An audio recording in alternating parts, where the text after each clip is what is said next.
Now, boys and girls, it's time again for... There's only one radio station that connects you to DePaul University. I don't know, I just enjoy it. Chicago. My kind of town. And the world. I guess it's just because you're different somehow. It's Radio DePaul. You hear me? Hear me? Chicago's College Connection.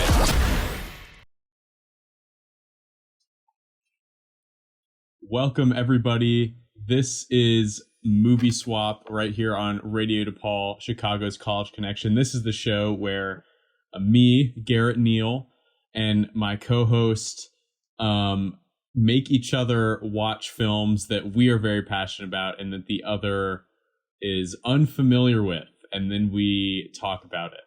Yes, hello. This is Garrett's co-host, Mary. Our movie today is Little Women. This was my selection. Little Women was written for the screen and directed by Greta Gerwig. This is the 2019 version. It stars Saoirse Ronan, Emma Watson, Florence Pugh, Eliza Scanlon, Laura Dern, and Timothée Chalamet. And it's based on the 1868 novel by the same name, written by Louisa May Alcott. Yes. And do you have any particular reasons why you chose this movie, Mary? Yes. So my mom read the book to me when I was little, and then I read it again in high school and really loved the story. And then when this movie came out, I was really excited because, funny enough, I've never seen any of the other movie adaptations, but I was really excited about this one. And just something about this movie struck a chord with me. I think it's something... It's so interesting how a book written in 1868, just the story holds up to today and is still interesting to audiences in 2019 when it came out, and still now in 2021. In the far future, far away from 2019. It feels far away from 2019 in a lot of ways. I have not read the book, and I have not seen any of the other film adaptations. I saw this once when it came out in theaters, and I enjoyed it, and I still enjoyed it when I watched this the second time. And I think maybe again did notice a few things I didn't quite notice the first time. Oddly enough, I feel like the time jumps confused me more the second time watching it than they did the first time, which didn't really make sense because they didn't bother me at all the first time. And then this time, I don't know if I was like not paying attention sometimes or something, but something that really helped me was, and I wish I could take credit for noticing this expert filmography, but I found it on the internet somewhere that all the flashbacks have this like beautiful golden lighting along with them, whereas the present time is this kind of grayer, colder light. And once I realized that, and when I rewatched it after noticing that, it made my brain was like, oh, golden light, that's a flashback. Like it helped with it because they use the same actresses, which I think is a really good choice. They just have to act younger over a 7-year period. But I don't know, that helped me keep track, and it was a lot less confusing than the first time because my mom and I came in the movie theater the first time and we were like 5 minutes late, so we missed the beginning. Oops. And so, whoops. But yes, shall I give a summary? Yes, let's jump into the summary. All right. So, as we said, switching between the past and present, this movie follows the March sisters, Meg, Jo, Beth, and Amy, over a 7-year period as they come of age in Concord, Massachusetts during the Civil War, struggling to reach their goals in life on their own terms despite the restrictions that come with being a woman and the tragedies that can come with life. Boom. Look at that. You wrote that. I did write that. Nice. That college education paying off. Yes.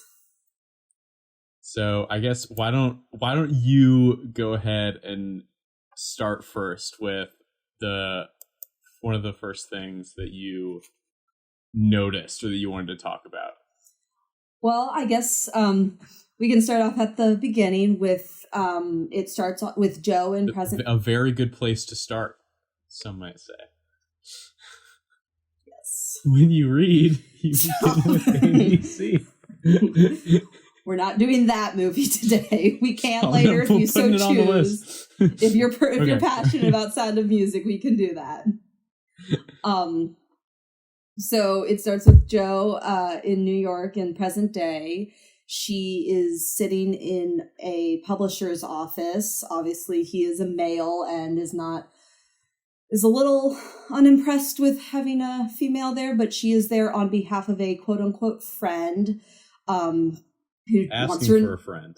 Yes, who wants to remain anonymous.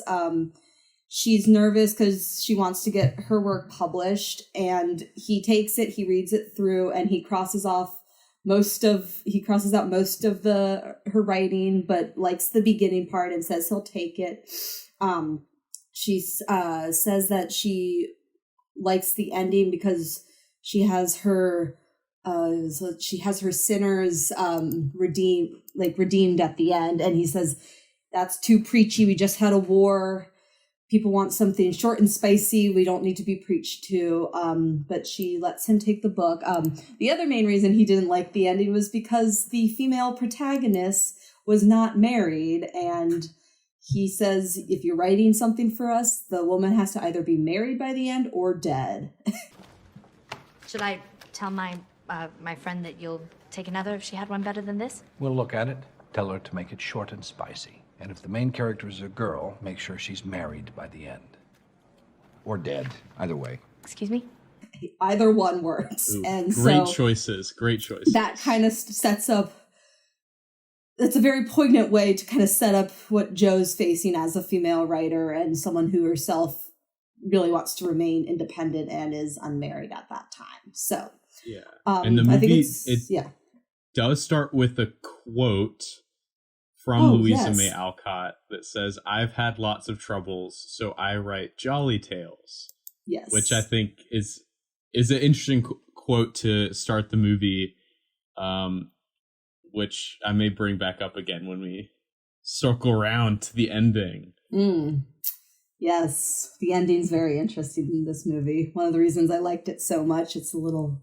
But we'll get there. We don't need to talk about that now. So that's kind of the introduction to Jo, the sort of the main character. And then we switch over to Meg, who you see at a store supposed to buy fabric for her new winter coat for her husband. They live in Concord, Massachusetts. It gets cold in the wintertime. And this woman... And she's admiring this beautiful fabric, and this woman comes up to her and says, "Oh, that would look so lovely on you. Like, you should get it, make a dress." And she's like, no, we can't afford it. My husband needs a coat. And much to... This scene was that early? Oh, man. Yeah, that was the second scene. I specifically wrote down, rich chick needs to mind her own business. Yeah.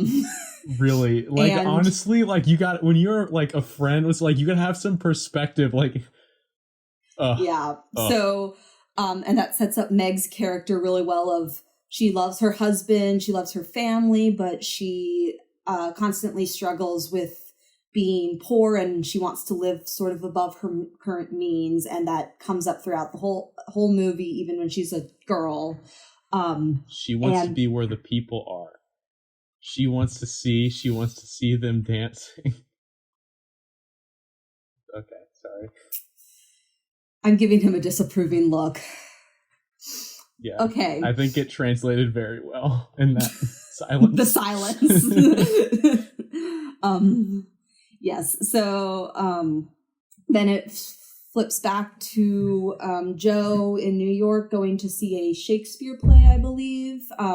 You also see, isn't that the next scene? When do we see Laurie and Amy at some point here? That's fairly early on. Because I noted that because I thought it was really interesting that we see Amy and Laurie together before we ever see Laurie and Jo together. Well, the first scene, because you're introducing Amy. Oh, they introduced the three girls. So the next scene is Amy in the carriage with Aunt Marge, who's played by Meryl Streep. Yep, best one and only. They're in Paris, and she sees Laurie walking by, and she shouts her name and makes the carriage stop and gets out and invites him to a New Year's dance, which will come back up in a couple scenes later, where and she's excited. We don't really know who he is yet. Obviously, you do if you've read the book, but you just know she sees someone from her who she knows and has invited him to a New Year's party. And I do think it's interesting. It's an interesting choice because since it's not ever. I mean, I guess like these events are hypothetically happening concurrently with the other scenes we're seeing. It's still interesting, I think, that there's another version of this film where everything happens in somewhat chronological order, and Yes. we would see Joe meet Laurie first, Exactly, yeah. but there's a decision to make. Do we see Amy and Laurie together first, which I think is good because there aren't that many scenes in the film with primarily featuring Amy and Laurie together. No, not until you kind of catch back up to that scene at the beginning. There's a long gap between this and the next one, so I thought, yeah,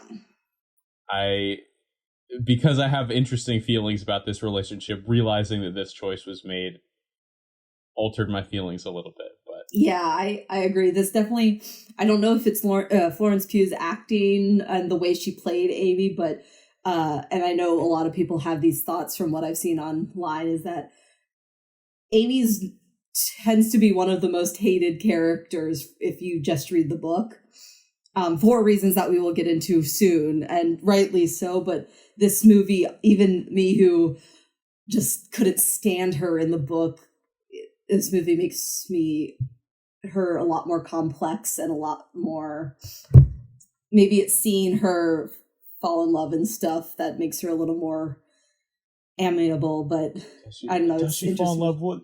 Yeah, we'll talk. We'll get there.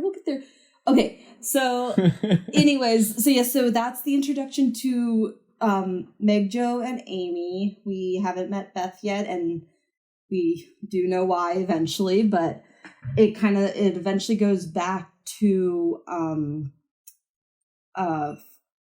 Jo in New York, where we see her at a play, and we see a man in the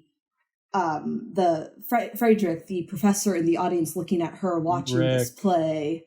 Yes, and then you see her going down and dancing with people in the downstairs, the basement in some dance hall in New York. I don't know. I wish there was still Titanic.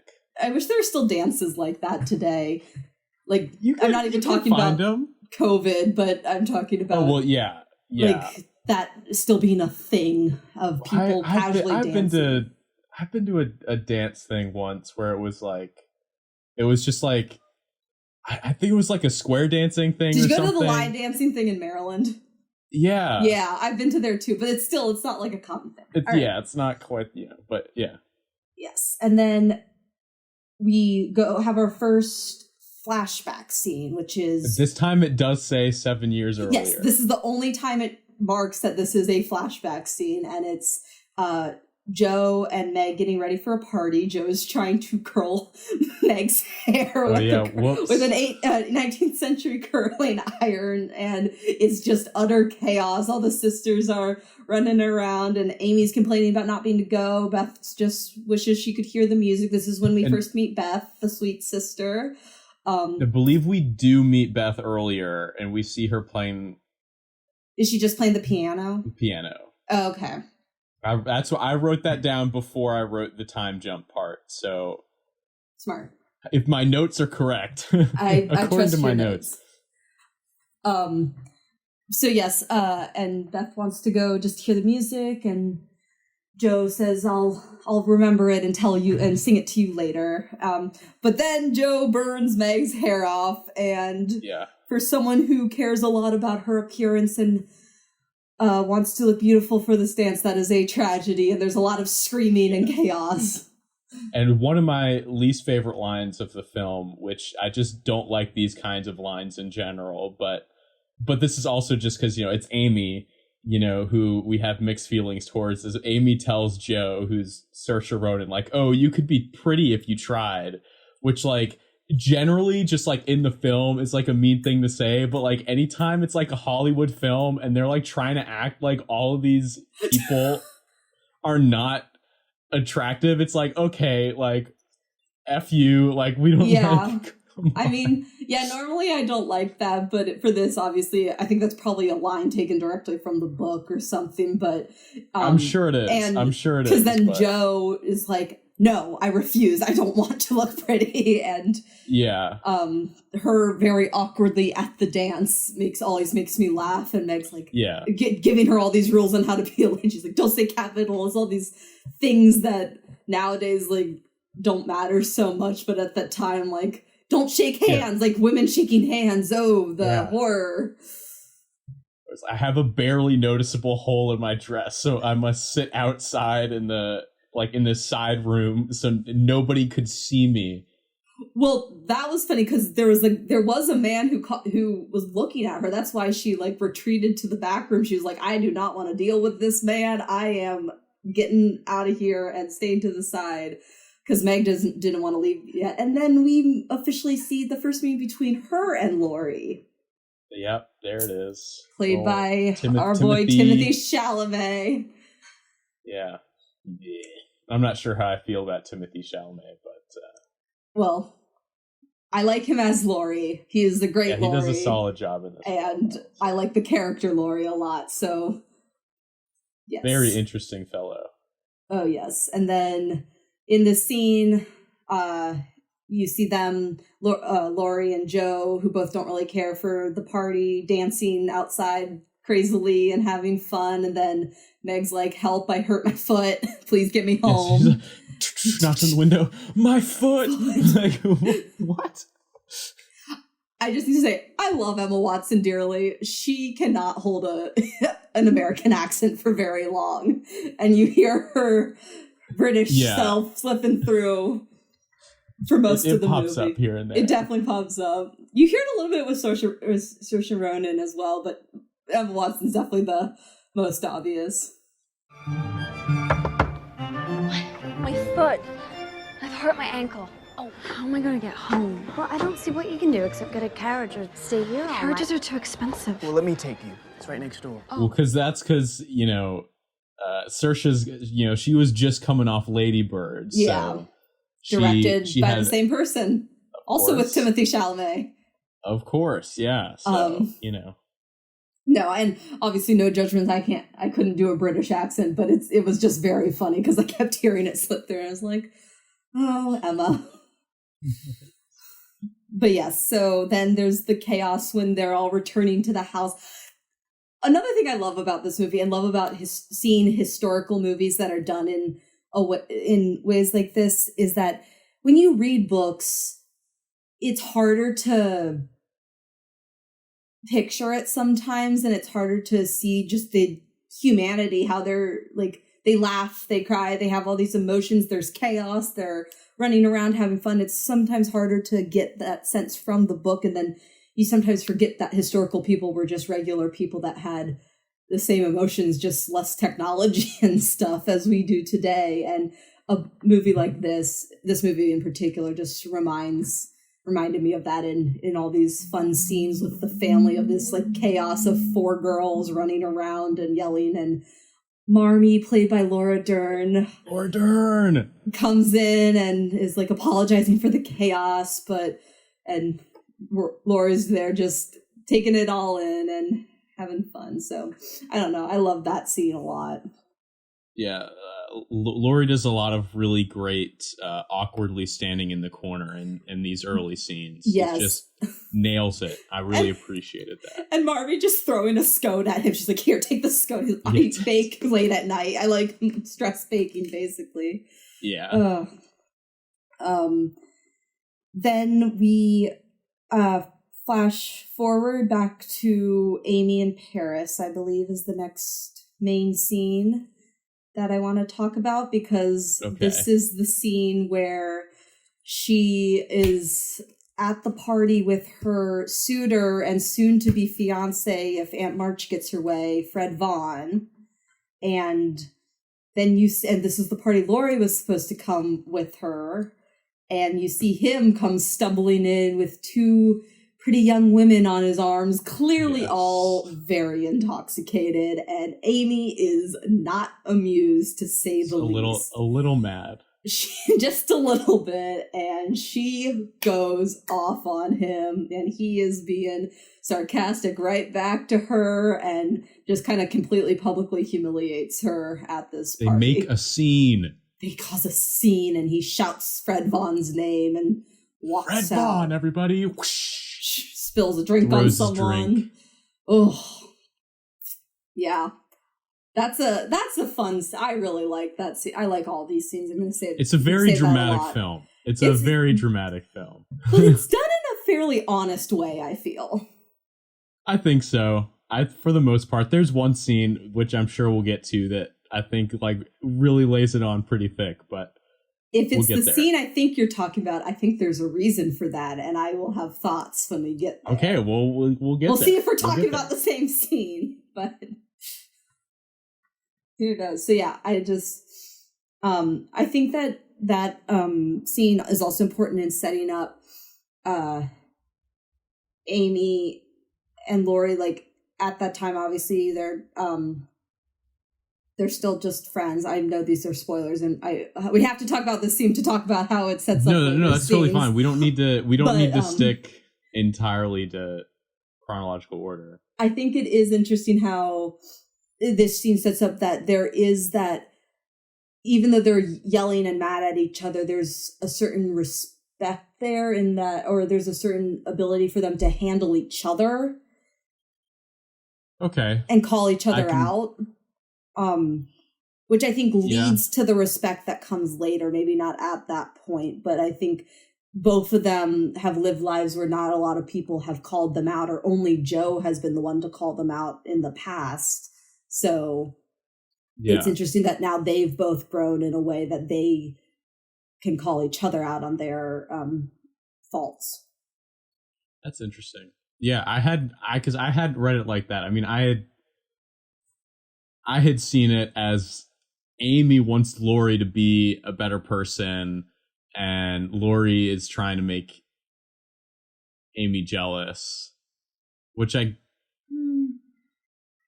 guess is, I mean, they kind of talk about that a little bit, but they do call each other out, and they're both going through their own issues at that time, I guess. But I hadn't read the scene that way, which is very interesting. So then I believe we go back to the past, not back to the future, back to the past right now. And it's see Joe passed out in an awesome ensemble. This is one of her Christmas morning pajama ensemble is my favorite outfit of this whole movie. I don't know, the socks and the pantaloons and the green coat and stuff. But no, she wakes up with papers stuck to her, and she wakes up and says like, "Merry Christmas, world," and see her right. Oh, wait, no, I skipped a scene, didn't I?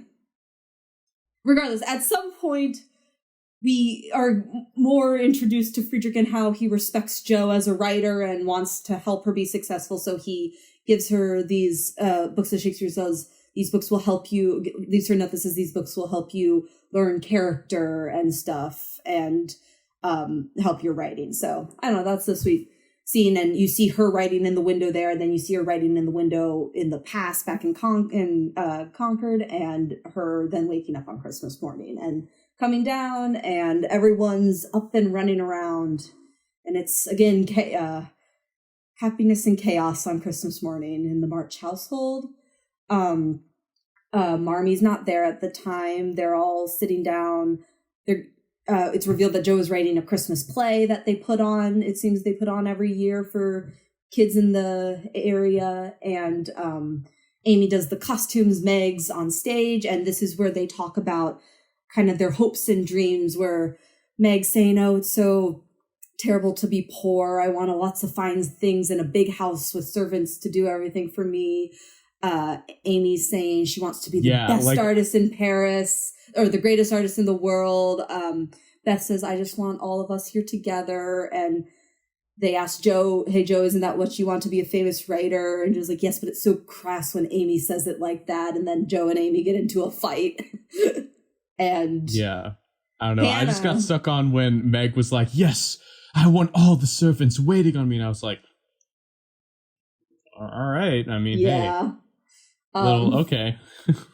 And this is also, they have a cook in their house named Hannah, who is very loved by the family, and she comes in when everyone's fighting. It's like, you don't want your mother to find you like this, and that gets them kind of out of it and back to the table. And then their mother comes in, and this is when we kind of see who Marmee is as a person, a very giving, very generous person. She tells them that there's a poor family called the Hummels, that they don't have anything to eat. They're all in one bed to stay warm. And would you please share your Christmas breakfast with them? And the girls begrudgingly do that because they too are all caring, but obviously they're children and teenagers and would rather just eat the food, but they want to please their mom and their father, who is currently off volunteering with the Union Army. Yep. And when they come back... They'll come back later. Oh, yes. Bob Odenkirk comes back later, but spoiler alert. And as they go, you see Laurie observing them all walking out, and when they get back, there's a magic Christmas miracle, a huge feast. And in that scene, they kind of set up, everyone thinks that Laurie lives with his grandfather, who they think is a mean old man, but it turns out he's actually very kind, and we see a lot more of him throughout the movie. And he gave them this food as a Christmas present, so it was very sweet. I forget who plays him. I always remember him. I don't know why. I always remember him, Chris Cooper. Yeah, because I always remember him from the Disney Muppet movie for some reason. I have no idea. I didn't recognize him from anything. Every time I see him in something, it's that guy from the Disney Muppet movie. Oh boy. He's a good character. Yeah. Then in a kind of a later scene, it's still in this flashback, but the girls are all going off Amy's going to school. Joe's going to her job of sitting and entertaining their rich aunt, Aunt March, who again, played by Meryl Streep.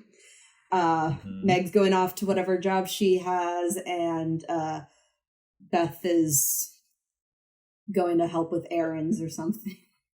They're all off on their roles as young women in this society at the time.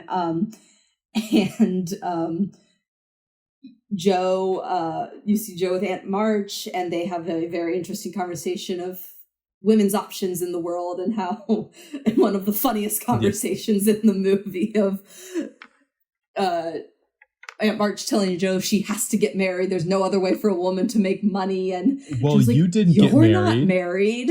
She's like, yes, but I'm rich.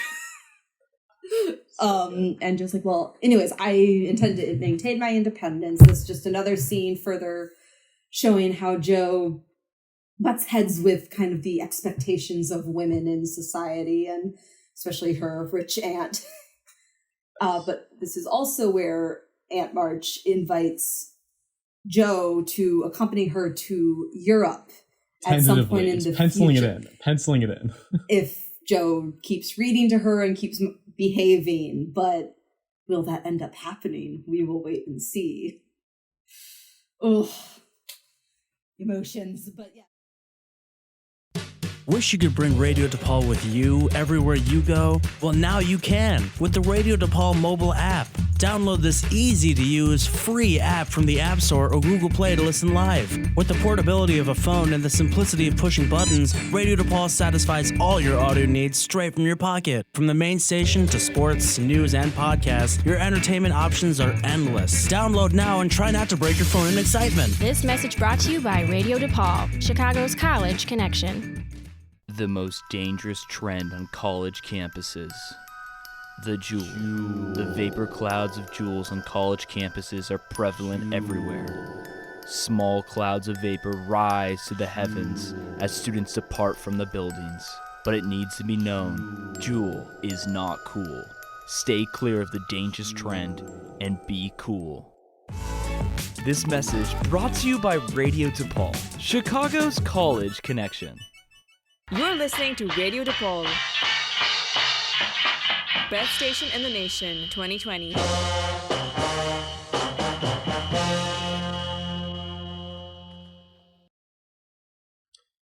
All right, welcome back to the show, everybody. This is Movie Swap right here on Radio DePaul, Chicago's College Connection. I'm one of your hosts, Garrett Neal. I'm the other host, Mary Gay. And we are discussing Little Women today. And Mary, why don't you pick up right where you left off before break? So the last scene we were talking about was a conversation between Aunt March and Joe about women's choices in life. And now I want to skip on to the next scene where Amy gets in trouble at school for drawing an unflattering picture of their teacher and gets hit in the hand because capital punishment was allowed in the 1800s. And Laurie sees a girl crying outside his house, and it is there's a Amy. woman. There's no girl. woman. There's no. There is. There's a girl. There is a girl. And Laura's like, are you okay? She's like, I'm Amy, and I can't go home because I'm in such trouble. And it is the best scene. One of my favorite things is like Florence Pugh does a phenomenal job, I think. Or my favorite parts of her are honestly like she makes Amy seem like such a child. Yes, she does such a good job. It's just like she's like it's honestly hilarious sometimes. Of course, the whole family comes, sees the big Lawrence household. Joe takes a book from the library. This is kind of when they strike up that big friendship. Meg leaves a glove behind. Meg leaves a glove, and John is smitten. John is the tutor, and he will come back later. Okay, we are gonna skip on to one of I think the most important scene couplets in the whole movie and in the whole story is when Joe and Meg are going with John and Laurie to the theater. Amy desperately wants to come, and she is throwing a full-on tantrum and Joe is saying, stop being a brat. Like, they are fighting, and Amy's like, you'll regret this, blah, blah, blah. And they leave, and while they're gone, Amy wants nothing more than to hurt Joe. So what does she do? She wants to hurt her. She takes Joe's book. This is before computers.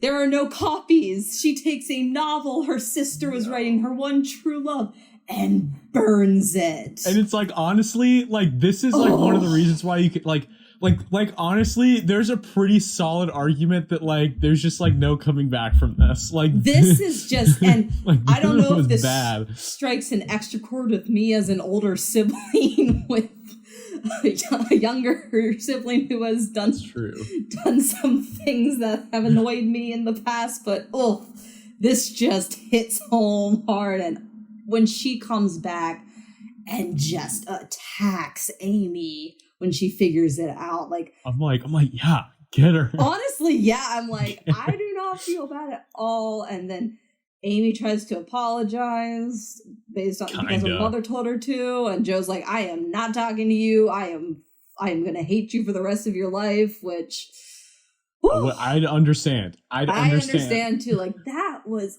awful. I mean, maybe not forever, but like this is like her life's work, like up to this point. And Amy, oh my gosh, yes. So Joe is furious. Amy comes down the next morning, and Joe just walks away, and then she and Laurie pops in, and they run off to go ice skating, and Amy again. Well, it's like also like it, but like the reaction works though because Florence Pugh again has done such a good job of just showing how childish Amy is the whole time, and so like Amy's gonna do something stupid. It's like anyway, so they go ice skating. Sorry, there is one thing I want to talk about. That is after the ice skate. Okay, so yes, they go ice skating, and Amy again desperately wanting to Joe to actually talk to her again and forgive her, and B, spend time with Joe and Laurie. Like, one stupid thing wasn't enough. I gotta do another stupid thing. So she runs, and you hear Laurie tell Joe, be careful, stay on the edge. The middle is not safe. Amy did not hear that. She is calling. Joe's ignoring. Laurie's having fun with Joe because he's in love with her.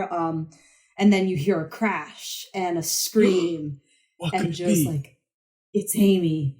And they skate back, and Amy fell into the freezing water, and luckily they saved her. She's okay. But then obviously Joe feels bad because her sister almost died because she was ignoring her. And as justified as I'm sure most of us feel we are, this is still a very important scene for Joe's character development, and she and her mother have a very lovely conversation about anger and forgiveness, and how this Joe realizes her mother, who is always the kindest, most patient woman ever in her eyes, is angry every day. She's just learned over 40 years how to calm it and control it, and Joe vows to try to do that as well.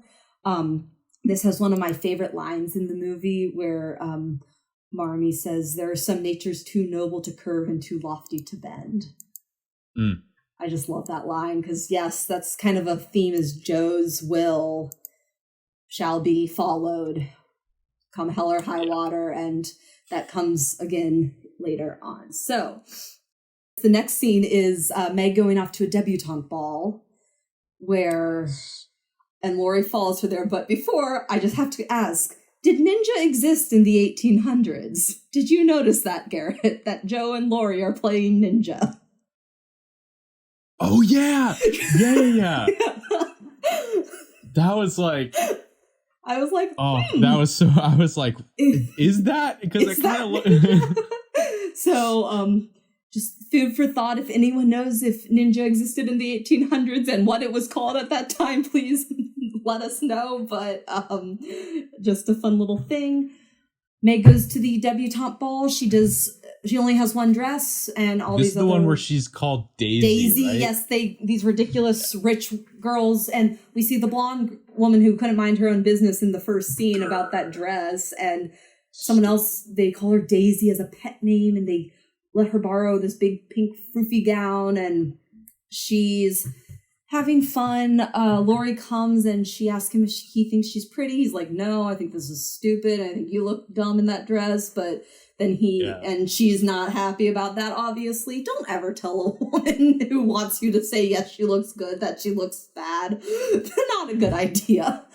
But he apologizes and he says, you are wonderful, but I just don't like that dress and I don't like you in this setting. And they dance and all is forgiven. And Meg has the line is, please don't tell Joe about this. Just let me have my fun and I will be desperately good for the rest of my life. So yeah, poor Meg. But then we kind of go into Beth.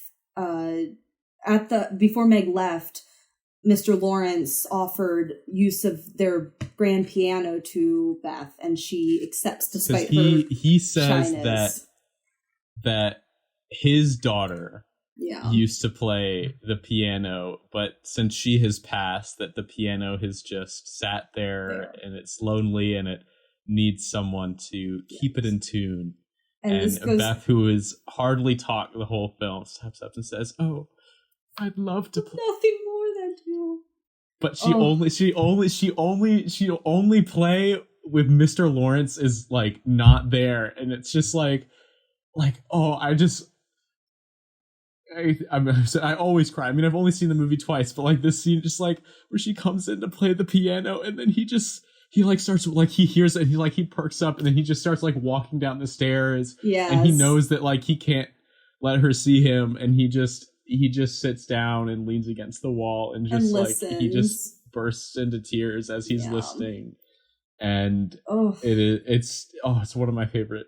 It's a lovely scene. It's just a beautiful, and it's just a really simple shot where like she's like being framed by like the arch of the doorway, and you just see her at the piano, and then in the foreground sitting by the stairs is Mr. Lawrence. Is beautiful. Yeah, I love that scene. But he said everything I wanted to say about that scene. Just the love he feels for Beth and her as like and her playing that piano, how important that is to him and how happy it makes him. It's just so sweet. So then we flash forward back to Paris. Amy is there with Aunt March, not Joe. Wonder why that is. And Amy and Laurie are talking. There's a quick scene earlier where Amy just saw that she didn't really have this creative vision that other people do. She's very talented, but she says there's a difference between talent and genius, and she is no genius. Is this the scene where she says, "I want to be great or nothing"? Yes.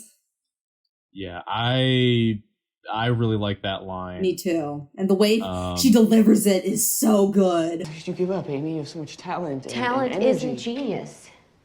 And no amount of energy can make it so. I want to be great or nothing, and I will not be some commonplace dauber, and I don't intend to try anymore. It's really good. I mean, this is like the one again, like, I don't know about redeeming scene for Amy, but it's I think this is like one of the scenes where we get a little bit of a deeper look into kind of how she sees the world. Exactly. This is why I can't help but actually kind of like her in this movie, despite all of the terrible things she's done. It's just, and then there's obviously tension between her and Laurie, and they have and this is when Amy, another amazing speech given by her in this, is talking about how marriage is an economic proposition for women, especially her coming from a poorer family. She's like, if I had my own money, which I don't, it would belong to my husband the moment I married him. Any kids would belong to him. So don't sit there and tell me that marriage is not an economic proposition, because it is. And so the whole thing is Fred Vaughn is a very rich man, and this would help her be settled for the rest of her life and take care of her family. But Laurie's also fairly rich. The quote there's a quote around this point where Amy says, "We have some power over who we love," which I thought was a very interesting. It's that and the "I want to be great or nothing," which are two lines that, like, I myself find myself relating to in some ways, especially like the "I want to be great or nothing" is definitely like a mindset that I've had in certain areas of my life at times, which, like, newsflash, like, not a great mindset, not a great place to be. But we have some power over who we love. Like, because they get in an argument about this, and, like, I don't know, it's always a very interesting thing to think about for me, that, like, especially, like, you know, in the situation that Amy's in, like, can you learn to love somebody, and that sort of thing. And another interesting thing about that is Laurie says, "I think the poets would disagree," and Amy's like, "I'm no poet." But what's very interesting about that is Amy's like, "I think we have power over who we choose to love." Laurie disagrees. When Laurie, I'm gonna just jump the gun here, and when Laurie proposed to Joe says, "I have tried to love you. I have tried so hard, and I just can't do it." So that's a very different outlook on love between those two sisters as well. But yes, just continuing on with Amy and Laurie, they do in this time period, and we'll get into more details on this. Beth dies while she is still in Paris, and she, after having that conversation out on the grass with Laurie, where it's revealed that he loves her, she says, "You cannot do this to me, not after I've loved you my whole life." That kind of makes a lot of previous scenes of her always running after Joe and Laurie make more sense, and why she was so angry all the time towards Joe. Not that justified her actions, but some things are explained, and she doesn't take Fred. She rejects Fred Vaughn's proposal, and she and Laurie share a kiss before he accompanies her and Aunt March, who is sick, back to America. But in between that happening is a very, very poignant scene that I think is my favorite scene in the film, which was both when the father returns. Oh, yes. Where Bob Odenkirk comes in and says, "Oh, my little women, how you've grown." And it's a really, really touching scene. Oh my God!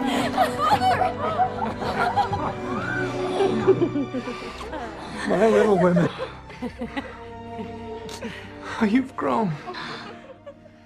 Oh, Beth. But it's on a Christmas morning, and then we also see it's become clear that Beth is sick, and there's a series of scenes that's kind of mirroring Beth being sick, in the flashbacks and also in the present day, and it all climaxes at this moment where Saoirse Ronan, Joe is sitting by Beth, who's bedridden, and she wakes up, and one morning, we see like the bright reddish golden colors like you were talking about, and she gets up, goes into the hallway, goes down the stairs, and then she sees Marnie sitting at the table, who turns around, and we see Beth sitting behind her, and Joe runs and gives her a big hug. And then it cuts to the same thing where Joe is sitting at the bed and she wakes up and Beth isn't in the bed. And like, this is like, it's like, because the colors, like it's super cold. The colors are just like drowned out. And so like, you know what's going to happen, and you're just dreading it. And like Greta was just taking it slow. Like, we're slowly walking down the hallway. We're slowly walking down the stairs. And we get to, and like, Marnie's like already crying as soon as you see her. And she turns around. She's like, and then Joe just like collapses in her arms. It's like, oh my gosh. Oh, it's so brutal. Oh.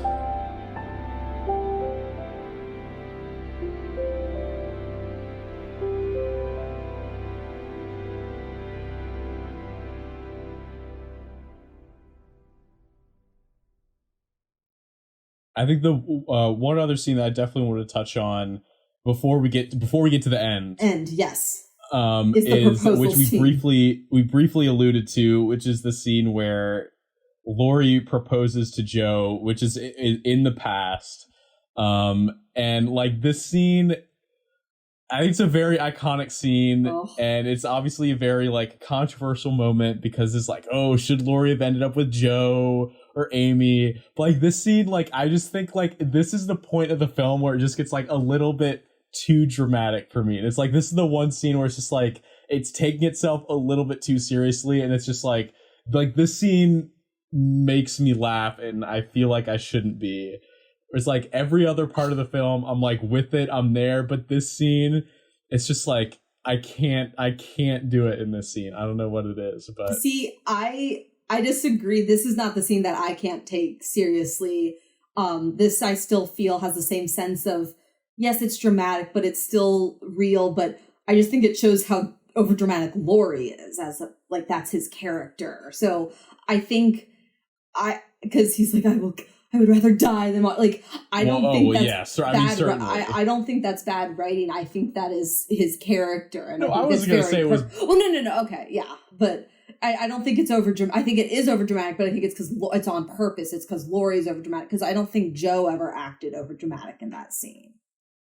I think the entire, like from an acting perspective, I think the entire thing is played very overdramatically from it, and it's, which again, the whole movie is very dramatic, but just the scene where she's like I tried it and I can't, I just tried it and I can't love you the way you want me to love you, and I don't know why, but I tried it. And it's just like, yeah, it's it's just the way it's, and because like, then Timothée Chalamet is like bringing like certain energy, and then Saoirse Ronan's like building on top of that energy, and just gets to the point where it's like, I can't, it's too much. But they're also like teenagers in this point in time, so I can understand it. But I don't know, I've always seen that, like how it almost proves that they want to be good together because they build on this like energy with each other to the point where, like, until it reaches a boiling point, whether good or bad. And Joe makes a lot of points is like they would not get along in like reality. In a married life, they already are always at each other's throats and fighting and stuff. And so and as I said before, that's like where Joe shows like you can't choose who you love or when you love. So I've always I agree that is very like dramatic, but it's I don't know, it's never. Yeah, no, I mean, I hadn't thought of it in that way, and that it serves the characters like that. I was so confused as a little girl when Joe rejected Laurie. I was like, why would you do that? I don't know. But it makes sense. So then, I guess, should we jump on over to the kind of the ending? Ending, yes. So There is a tense scene that I just want to briefly mention where when Amy and Laurie come back and reveal to Joe that they've been that they've been married, and she's like, "It's okay. No, I get it. It's okay. I'm not worried. Not worried. It's okay." Because there's also a scene where Joe talks about how lonely she is to her mother and how that misses like, being loved. That scene hurt. Her delivery on the it's just. Well, first of all, this is the one where she goes, "Women," which is like, that became like a meme when the movie came out, is that, because when she prefaces this whole monologue by saying like, "Women," you know, like, and she goes back into the whole thing that we've already established about like marriage or death, you know. Yeah, they have minds, they have other things that they want to do, and ambition, and are made more for than just to love and be wives. So I mean, I'll probably like put this in, put it in post, because this is like my favorite line delivery of the whole film. You know, I just feel like women, they have minds and they have souls as well as just hearts, and they've got ambition and they've got talent as well as just beauty. And I'm so sick of people saying that love is just all a woman is fit for. I'm so sick of it. But I'm so lonely. But when she just says, "I'm so lonely," and you just like, it just like captures, she just like, she nailed it. Like captures all the emotions. Amazing scene. Just have to give a shout out to that. And so there's some tension between Joe and Amy when she comes back, because Joe had also previously said that Amy has a tendency to get out of the hard parts of life, and that included her own sister's death, that Joe was right there for the whole time. So then Joe goes into a frenzy after Beth's death and starts writing the novel that is revealed to be Little Women, because Beth had made her promise to write stuff about them and keep writing after she died. And so Joe starts writing this, and the publisher's not impressed at first, but then his daughters love it, and they're like, "Where's the rest of the book?" And I love that scene. But so she keeps writing, and then the end scenes are, and then there's a scene where Friedrich comes to the house. Yeah, he's back. He's back, and it's obvious he's in love with her. And then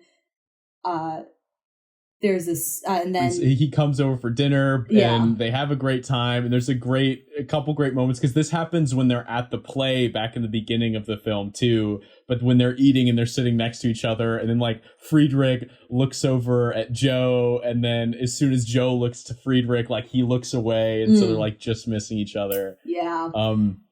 But and then as he leaves, we get a great dad joke from Bob Odenkirk. He's like, "What a nice man. I hope he comes back. He'd make a lovely friend for me." Oh, love that scene. But basically during this time, the publisher had told Joe again that the main character has to get married. Who does she marry? The friend or the professor or the other man? And she's like, "Neither of them." And he's like, "Absolutely not. The main character." I love her. He's like, "Well, why doesn't she marry the friend?" It's like, "Well, because he married her sister." He's like, "Oh yeah." Yeah. I guess that wouldn't work. And since this main character in the book is Joe herself, she's like, doesn't marry anyone. It's kind of the point. He's like, this can't be published unless that person gets married. So then you see the big dramatic running through the rain to catch Friedrich at the train station, and the kiss under the umbrella. Kiss under the umbrella. But you know what? I noticed the lighting in that is fiery and golden, but it's in present day. Is it real? Is it fake? We don't know. And then it goes to the end scenes and that's the scene I think is very overdramatic, and I think it's purposeful because it's written in. Well, yeah. Oh, certainly. And certainly. Not real, I personally think. And then there's the scene that is the actual final scene in the book, in the novel, is the scene with all of the family together at that school that Joe opens after Aunt March leaves for the house, and very idyllic, very golden, very happy. Everyone's pursuing their passions in their own way at this school and all together for Marmie's birthday. And but what they did in this movie, that's just the most beautiful, amazing thing, is it's very in a very cold, in the much colder light that we notice as the present day, or I think changed to the reality, is her standing there watching her own book that she fought for and kept the rights to, despite the money she could have gotten, getting printed. And then it ends with her holding the book against her chest and having this like beautiful mix of emotions on her face, and then this like small smile at the end. Yeah. And I love, because Greta Gerwig does the same thing in Lady Bird, and I think it's becoming a popular way to end the film, but like it's like literally just like mid breath. Yeah. When the film cuts to black, which I think is close up on Saoirse Ronan's face with the mixed emotions, and then cut to black. And then yeah. Just like breathes in and it's over. But that's interesting that so you would say that like in mirroring like the stuff with them all at the school with the publishing of the book, that like is saying that like that stuff is what happens in the ending of the book, when what's actually happening is just that she's just publishing the book. And she might open a school, and her family, she does have like a good family that's together, but it's just so like syrupy and idyllic that it lost its reality that is kept throughout the rest of the movie in those real moments that she wants to write about, that is lost at the end, starting with her going after the professor, I feel, which I think is just very clever. And that's Little Women. That's Little Women. Oh, all right. Awards. Time for awards. All right. I just need to give an award. I don't have a good name, clever name. Just Oscar-winning performance for Florence Pugh in the scene where she's outside Laurie's window with the hurt hand. I'm Amy. I'm going to give her the I'm Amy award. Just can't not give an award for that scene. That was just like it is very Midsummer-esque when she like looks up and just has like the tears like streaming down her face. Here's the award: the Oscar-winning performance that isn't the actual reason the movie got nominated for any Oscars. There we go. Scene. There we go. Right, what about you? Unofficial Oscar. Unofficial Oscar. Yes. I'll give it the I Like Sappy Endings award. Okay. So I like to think that this is, that is how it ended, because I like it when to go with the quote in the beginning of the film. I like jolly stories. Not that her not getting married wouldn't make it jolly, but I don't care if they got married or not, but I do like to imagine that she got the school, and that they were all living happy lives together, and that everything kind of worked out except for Beth, who is dead. So didn't quite work out for her, but yes.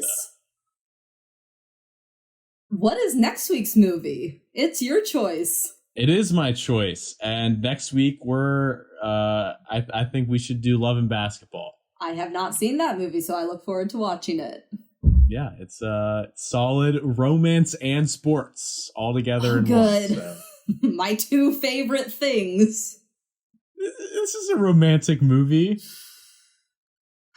All right. Come back next week. Come back next week, and we're going to talk about Love and Basketball. Thank you for joining us. I hope you enjoyed, and have a good Friday night.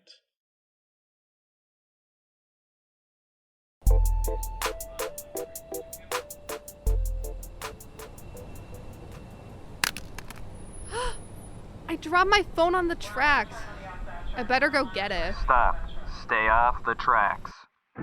The rails of the CTA have 600 volts of electricity moving through them, which is the same amount as a full-grown South American electric eel. That danger doesn't even include the 30-ton train moving upwards to 55 miles per hour, heading towards you like a bull on a mission. The situation will feel like you got hit by both thunder and lightning.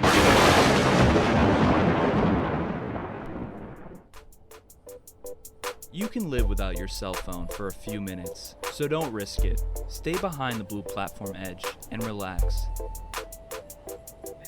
This message was brought to you by Radio DePaul, Chicago's college connection.